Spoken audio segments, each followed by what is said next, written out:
Now, years ago, if you wanted a car with lots of space, you'd go for an estate or an MPV because that's all there was. Of course you would. But then, while estates have kind of kept their cool, like think Audi RS4, that's very cool.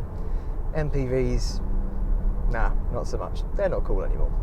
That's where SUVs came in. Now, of course, as soon as car companies realised that SUVs were the way to go, they started to diversify the range basically and come up with some smaller SUVs, some mid-sized SUVs, and some larger SUVs. And that's where we arrive at the Q2.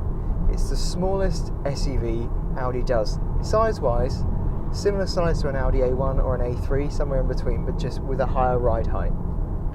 Now, you can get a Q2 for £20,700, and for that money you get a 1 litre petrol engine. You can also go for a 1.6 litre diesel or a 1.4 litre turbocharged petrol. Now, this is the 1.4 litre and it's got 148 brake horsepower, 184 foot-pounds of torque, 0 to 60, 8.5 seconds and a top speed of 131 miles an hour. And Audi reckon you'll get about 54 miles per gallon out of it. Now, you can get a Q2 with either a 6-speed manual or a 7-speed double-clutch gearbox. We've got the 7-speed double-clutch gearbox, and we've also got the S-Line model. So S-Line doesn't really change the way it drives because you need an RS car to get, a completely different driving experience. But it does give you a few different cosmetic things that make it look a bit more sporty and just actually make it quite a bit more interesting to look at. Like, you get slightly nicer seats, different steering wheel, and a few different exterior bits on the outside. Now, if you want an S-Line Q2 with the 7-speed double-clutch gearbox, you're going to need £27,515. This particular car we're in has got a few options, so it's actually closer to £34,000. In fact, it's just over £34,000. It's quite a lot of money for a car of this size, but it's very well equipped, and inside it's really, really nice. But I'll get onto that in a minute. One option I really like is the Vegas yellow paint. It's about £550, but I mean, what a colour for an Audi. So many German cars are just grey or black or white, and it's just dull and boring, and yet here we are, bright yellow, kind of matches the flowers, matches the daffodils. Love it. Performance wise, as I said, this will get to 60 in 8.5 seconds, and it's not because the engine is massively powerful, because it isn't. 148 horsepower in a car this size. It doesn't feel slow, but what really makes the difference, I think, is a double clutch gearbox, because it is, it's what you expect from a double clutch. It's super, super fast, and the paddles behind the wheel, really responsive. You pull a paddle and you get a response, so I think that's why this car can get 8.5 to 60. It's just down to the gearbox.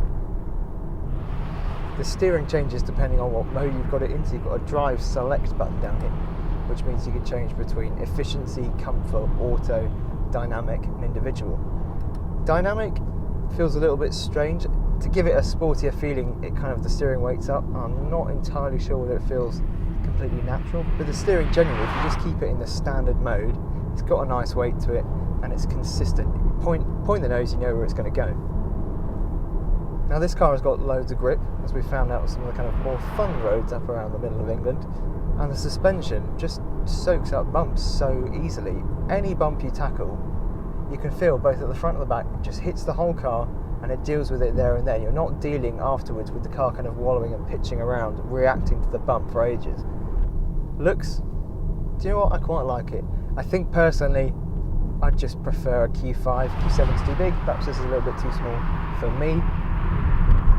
But I think on the most part, it looks really, really nice. There are lots of little lines and creases that you probably don't notice if you see one driving down the road, but when you stop, take time to look at it, as we've done today, you notice little lines and little creases that add something to it. It's not a gorgeous, gorgeous car. It's not one that I see and think, wow, I need to own one of those, but it is very smart. Inside, lovely place to be, and everything, it's kind of classic Audi. Everything feels solid and very well built, very well put together. Everything feels sturdy. Even the tiniest switches, which on most cars can feel a bit crap, everything in here feels really nice. It's got a nice weight to it.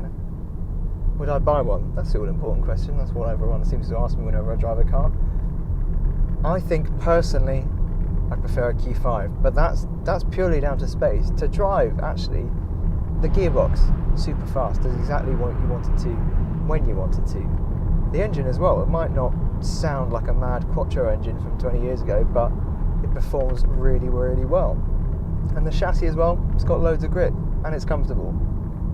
It's actually quite good fun. I'm surprised how much I've enjoyed this car.